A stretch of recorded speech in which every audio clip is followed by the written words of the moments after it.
I never expected to see my ex-husband at that restaurant, especially not with her. 2 years of heartbreak suddenly meant nothing when I noticed his jaw drop. Not because of me, but because of who I was with. Revenge wasn't my plan, but it sure felt sweet. I still remember the day we got married. The white dress, the flowers, the promises that were supposed to last a lifetime. For 8 years, I thought we had built something beautiful together. A 3-bedroom house in the suburbs, weekend barbecues with friends, and plans for the children we'd someday have. Looking back now, it's almost funny how perfect everything seemed on the surface. I was the devoted wife who rearranged her career so he could chase his ambitions. The one who planned our vacations, remembered his mother's birthday, and kept our home feeling like a sanctuary. I believed in us completely. If you've ever felt like the universe finally balanced the scales in your favor, hit that subscribe button and stay till the end to see how my story unfolds. Because trust me, when life hands you the ultimate satisfaction of watching your ex-husband's face fall as he realizes what he threw away, well, that's a moment worth sharing. Back then, our life followed a comfortable rhythm. I worked as a marketing coordinator while he climbed the corporate ladder at his firm. We weren't wealthy, but we were comfortable. Most evenings we'd cook dinner together, talking about our days, while music played softly in the background. Weekends meant morning runs, farmers markets, and occasionally hosting dinner parties, where everyone commented on what a perfect couple we were. His colleagues' wives would tell me how lucky I was to have found such a dedicated husband. If only they knew what was happening behind closed doors. The signs were there, of course. They always are. The late nights at work that grew more frequent. The business trips that suddenly couldn't accommodate me joining him. The way he guarded his phone, always keeping it face down or taking calls in another room. I chose to ignore these red flags, to silence the voice in my head that whispered something wasn't right. Instead, I planned more date nights, bought new lingerie, tried harder to be the wife I thought he wanted. It's amazing what we'll do to preserve the illusion of happiness, even as it crumbles in our hands. I never imagined I'd be starting over at 34. Never thought I'd be packing up half a home, separating our lives into yours and mine. Never believed I'd find myself lying awake at night, wondering what I could have done differently, how I could have been enough. But life has a funny way of taking our carefully constructed plans and tearing them to pieces. Sometimes, though, what comes after is better than anything we could have imagined for ourselves. And sometimes, just sometimes, we get to witness the moment when karma finally delivers its perfect justice. The text arrived on a Tuesday afternoon. Working late again, don't wait up. I'd received dozens like it before, but something felt different this time. Call it intuition, or maybe just the culmination of too many ignored warnings. I decided to surprise him with dinner at his office. In hindsight, I was the one who got the surprise. The security guard knew me well enough to wave me through. I balanced the takeout bags as I stepped out of the elevator onto the 14th floor, the office eerily quiet, at 8 p.m. His corner office light was on, a beacon guiding me down the darkened hallway. I should have knocked.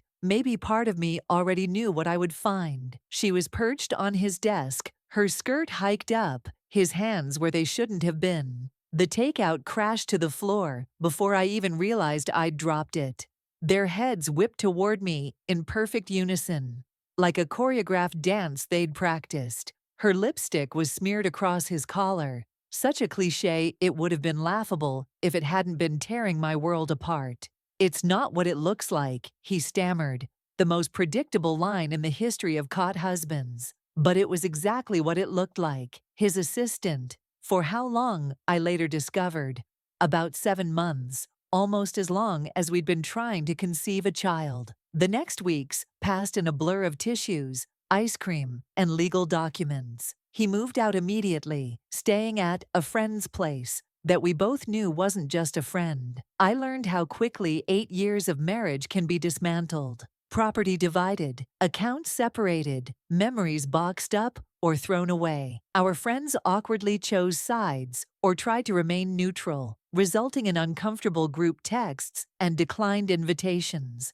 The financial reality hit hardest. Our house, the one we'd lovingly renovated together, had to be sold. His salary had carried us through the expensive renovations, leaving me with little savings and a mortgage I couldn't handle alone. Meanwhile, he'd been steadily climbing, while I'd put my career advancement on hold to support his. The irony wasn't lost on me. I found a small one-bedroom apartment across town, the kind with thin walls where you can hear your neighbors arguing, and mysterious stains on the carpet that no amount of cleaning could remove. My new home was a third the size of our house, but felt infinitely emptier. My half of our furniture looked strange in this new context, like artifacts from someone else's life. The divorce papers arrived on what would have been our anniversary. I signed them at my kitchen counter, really just a slab of laminate attached to the wall, drinking boxed wine from a coffee mug, because I hadn't unpacked the glasses yet. Rock bottom has a way of introducing itself when you least expect it. Sleep became my enemy. I'd lie awake replaying every moment of our marriage, searching for clues I'd missed, warnings I'd ignored. Was it when he started going to the gym more often? When he bought new cologne? When he stopped reaching for me in the middle of the night? I tortured myself with these questions until dawn broke through my cheap blinds. Friends told me it would get easier. That time heals all wounds. What they didn't mention was how excruciatingly slow that time would pass. How each day would feel like wading through concrete. They didn't warn me about running into mutual acquaintances who didn't know about the divorce yet, the awkward explanations, the pity in their eyes, or how I'd find myself standing in the cereal aisle, suddenly forgetting how to choose breakfast for one instead of two. 6 months after signing those divorce papers, I realized I hadn't laughed, really laughed, in nearly a year. That thought hit me one morning as I stared at my reflection, barely recognizing the hollow-eyed woman looking back. Something had to change. I couldn't keep living like a ghost in my own life, letting his betrayal define me. I updated my resume that same day. My marketing skills had grown rusty during the years I'd scaled back to support his career, but I had experience and determination on my side. After 17 rejections and 4 painful interviews where I struggled to explain my career gap, I landed a position at a boutique digital marketing agency. The salary was modest, but it was mine, something he couldn't take away. The office buzzed with energy that felt foreign after months of isolation.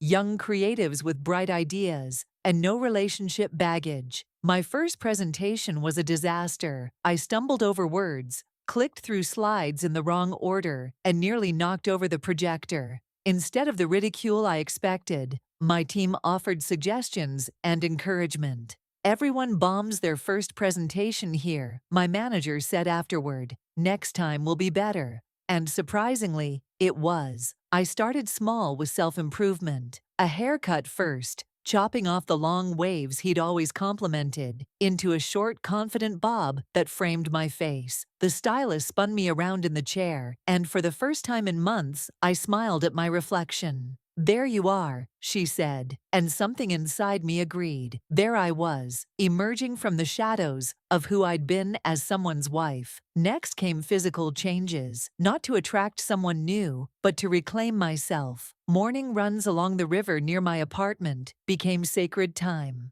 3 miles became 5, then 7. Each step pounding away the remnants of pain. Each breath bringing clarity. Each sunrise, a reminder that I was still here, still capable of growth. My body grew stronger as my heart slowly mended. Making friends in your 30s isn't easy, especially when you've been socially hibernating. I forced myself to accept invitations from coworkers, happy hours where I nursed a single glass of wine while listening more than talking. A weekend pottery class where my lopsided creations became inside jokes. A neighborhood book club where discussions about fictional characters' choices somehow helped me understand my own. Carolyn from the book club became my first real post-divorce friend. Unlike mutual friends who'd known us as a couple, she had no preconceived notions of who I was supposed to be. "You know what your problem is," she said one evening, after I declined yet another setup. You're still defining yourself by his absence instead of your presence. The truth of her words stung, but I needed that wake-up call. On Caroline's insistence, I agreed to attend a charity auction for the local animal shelter. Just to get out, she promised. No pressure, no setups. I wore a black dress I'd bought during my marriage, but never worn. Too fitted, too bold, he'd said. Caroline whistled when she picked me up. Someone's going to be sorry they let you go, she teased. I laughed it off but stood a little taller. The venue sparkled with champagne flutes and wealth I wasn't accustomed to. While Carolyn chatted with acquaintances, I wandered through the silent auction displays, admiring artwork I couldn't afford. That's when someone bumped into me, nearly spilling my drink. "I'm so sorry," a deep voice said, as steady hands steadied my elbow. I looked up to meet the warmest brown eyes I'd ever seen. He smiled, creating crinkles at the corners of those eyes. I was distracted by the painting and not watching where I was going. "I'm David." "Elena," I replied, surprised by the steadiness in my voice. And no harm done. What I didn't know then was how significantly this accidental meeting would change everything that came after. David wasn't what I expected. Despite the tailored suit and the casual way he outbid everyone for a weekend getaway package that cost more than my monthly rent, there was nothing pretentious about him. He spoke to the catering staff with the same respect he showed to the event organizers. He asked questions and actually listened to the answers. When he asked for my number at the end of the night, I surprised myself by giving it to him. Our first date wasn't at some exclusive restaurant with impossible reservations. Instead, he suggested a food truck festival at the waterfront park. Best way to really get to know someone is to see what they choose when there are 15 different cuisines available, he explained, handing me a paper napkin when hot sauce from my Korean taco dripped down my chin. I expected embarrassment, but found myself laughing instead. Only on our third date did I learn what David actually did. "I help businesses grow," he'd said, vaguely, when I'd asked previously. It turned out that was a massive understatement. He'd built a tech company from his garage, sold it for millions, and now invested in promising startups. The man who'd worn jeans to our food truck date had his name on a building downtown. "Why didn't you tell me sooner?" I asked, suddenly self-conscious about my rented apartment and modest career. His answer was simple: "Because I wanted you to know me, not my bank account." He told me about growing up with a single mother who worked 3 jobs, about the scholarship that changed his life, about sleeping on friends' couches while building his first company. "Money changes how people see you," he said. "It rarely shows you who they really are." I told him about my divorce that night, all of it. The betrayal, the financial fallout, the painful rebuilding. I expected pity or perhaps uncomfortable silence. Instead, he shared his own failed relationship with someone who'd been more interested in his potential than in him. "We've both been burned by people who couldn't see our worth," he said, reaching for my hand across the table. As weeks turned to months, David became a steady presence in my life. He never pushed for more than I was ready to give, never tried to solve my problems with his money. Instead, he showed up, literally and figuratively. He brought soup when I caught the flu, listened patiently when work frustrations spilled over, celebrated small victories like my first client brought in solely through my efforts. "You know I have trust issues," I warned him one evening as we walked along the riverfront, the city lights reflecting on the water. "I know," he said, "and I'm not afraid of them. Good things take time." He didn't make grand promises. Instead, he built trust through consistency. Calls when he said he would call, arrivals when he said he would arrive, honesty even when it was difficult. The first time he invited me to his home, I expected something ostentatious. Instead, I found a comfortable lakeside house, filled with books and mismatched furniture he'd collected over the years. "My designer hates me," he laughed, "says I'm the only millionaire with a couch from a thrift store." That couch became my favorite spot, especially on Sunday mornings when we'd read together, my legs draped across his lap.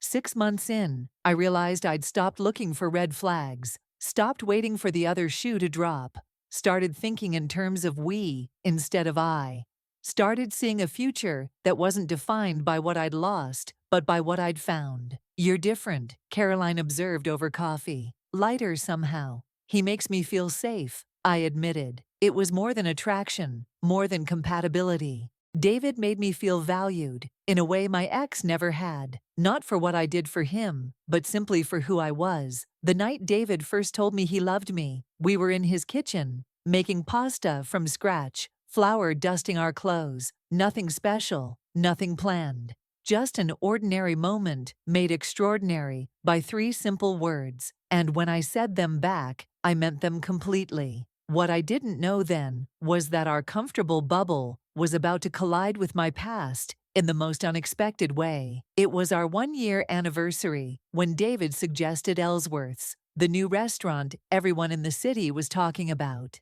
I had to call in a favor to get the reservation, he admitted with that half smile I'd come to love. I spent hours getting ready, finally settling on a burgundy dress I'd bought during a shopping trip with Caroline. "It makes you look like you own the room," she'd said. And for once, I felt like I might. The restaurant was everything I'd heard. Soaring ceilings, crystal chandeliers, and floor-to-ceiling windows overlooking the city skyline. The maitre d' greeted David by name, leading us to a secluded corner table, with a view that made me catch my breath. "You look beautiful tonight," David whispered, as he pulled out my chair. "Though you always do." We were halfway through our appetizers when I felt it. That peculiar sensation of being watched. I glanced up and scanned the room, my eyes landing on a table across the restaurant. My glass nearly slipped from my fingers. There, not 20 feet away, sat Robert, my ex-husband, with her. The assistant. The reason our marriage had imploded. "Elena, what's wrong?" David's concerned voice seemed to come from far away. "My ex is here," I managed, my voice barely audible. "With her." David didn't turn around immediately, didn't make a scene. Instead, he reached across the table and took my hand. "Do you want to leave? We can go somewhere else." I considered it for a moment. Running had been my instinct for so long, but something stopped me. Perhaps it was the warmth of David's hand on mine. Or maybe it was realizing I no longer felt that sharp pain in my chest at the sight of them together. "No," I decided. "This is our night. I'm not letting them ruin it."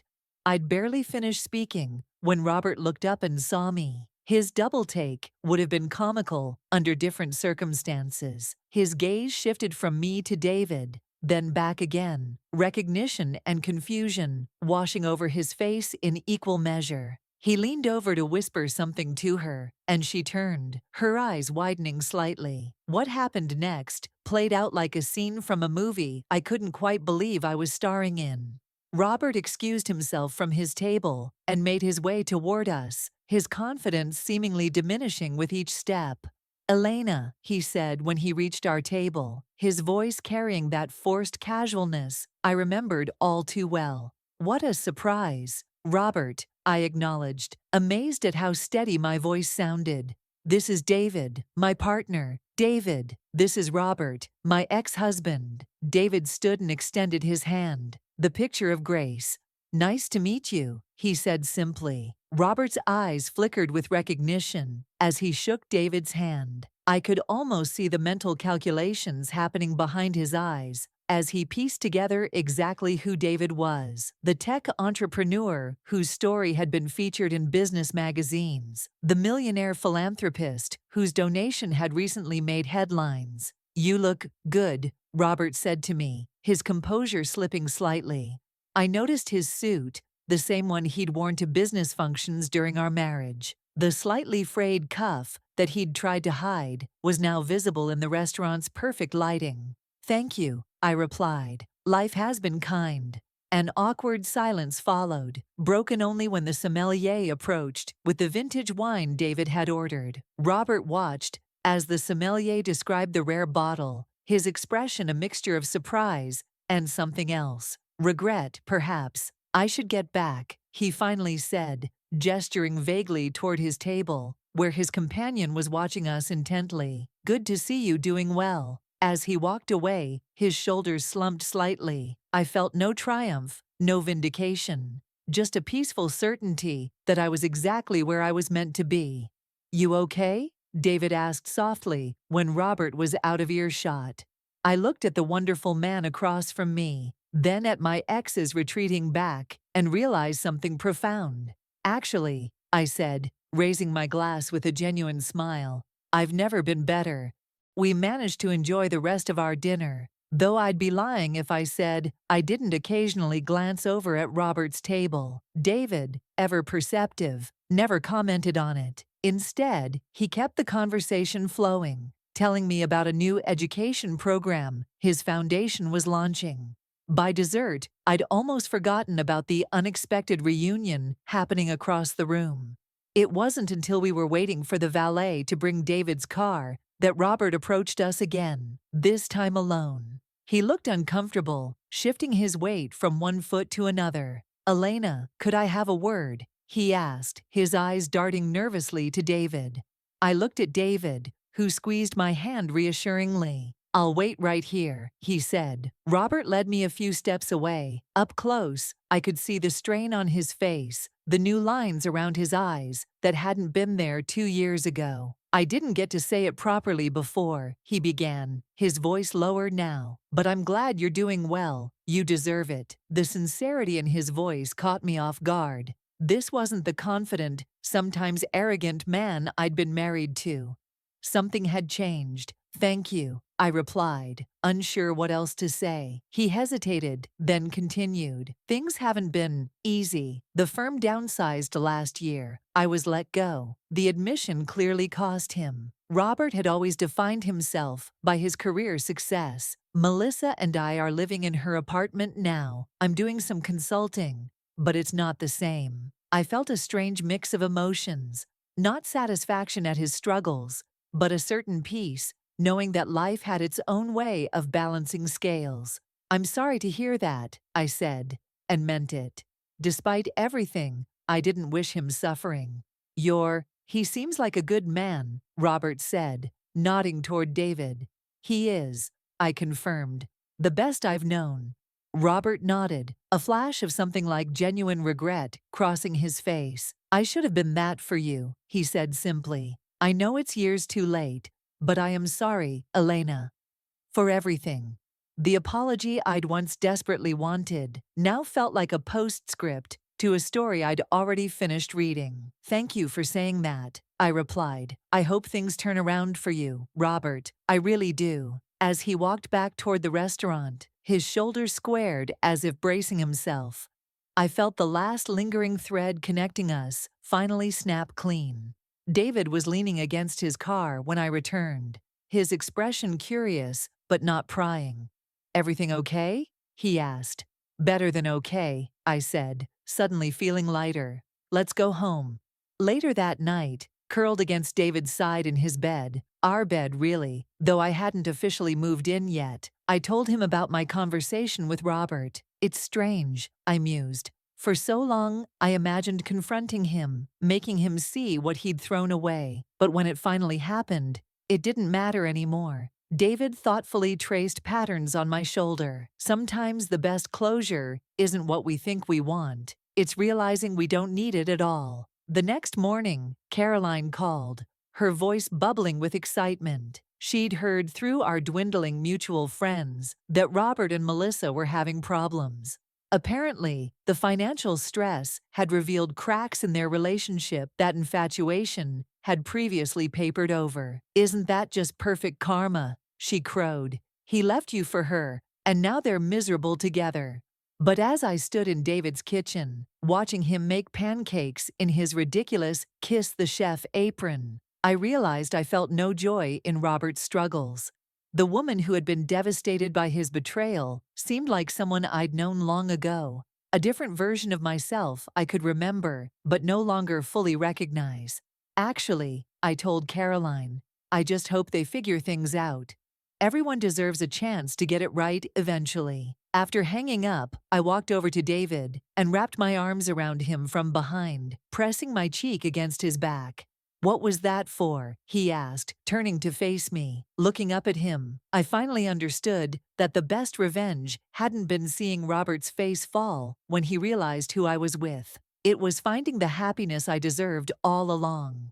"Just grateful," I said, "for second chances, for unexpected meetings at charity auctions, for everything that had to break so something better could be built."